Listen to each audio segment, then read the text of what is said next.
This is the biggest game of chicken on a global stage that we have ever seen, probably since the Cold War, and perhaps even including it, but probably the Cuban Missile Crisis, I reckon, was about the last time we were this close to, an actual sort of all-out hot war erupting that could potentially drag in allies on both sides. So I think both attacks were very, very carefully calibrated. I think Iran was trying to basically beat its chest a bit, and because you can't attack our embassy in Damascus or whatever, so we're going to go hell for leather on you. We all know that drone strike and missile strike did absolutely nothing because of the Iron Dome, and everyone was just hoping that Israel would just cop it sweet, which, dare say, if recent history's a guide, they're not inclined to do. Yeah. And they have just gone, nah, and we're just going to show you what we can do, and basically said, we dare you to retaliate, we dare you to escalate this, because for all the deterioration in global support,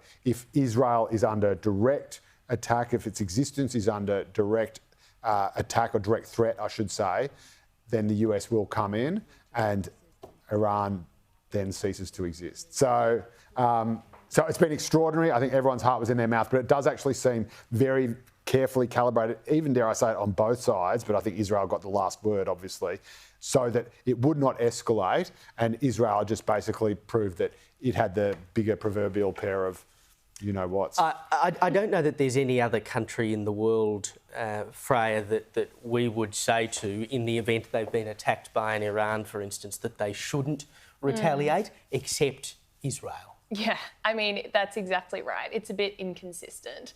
And I would say that I do think that the scale of Israel's response to Iran's attack was carefully calibrated, like you said, Joe. However, I would say that Iran miscalculated their initial attack.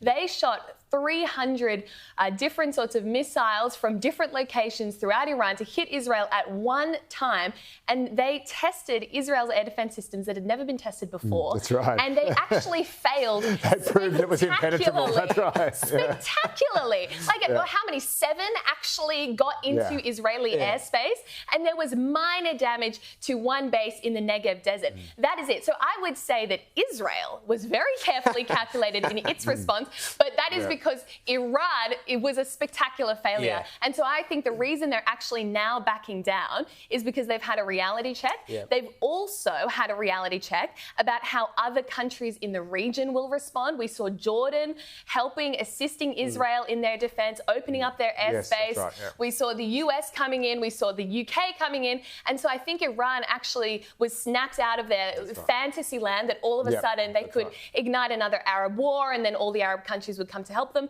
That is simply not the case. What Israel has shown is that they do not need Iran to make peace with other Arab countries, and that those Arab countries have a vested interest in seeing Iran contained, Israel protected, and peace maintained. Yeah, absolutely. And just very quickly, an important addendum to that is that the airbase that Isfahan, that Israel targeted, is where Iran keeps all its F-14 Tomcats that it bought before the Ayatollah took over in 1979. And so Israel has actually, in real life, in real time, in the real world, recreated the plot to Top Gun Maverick.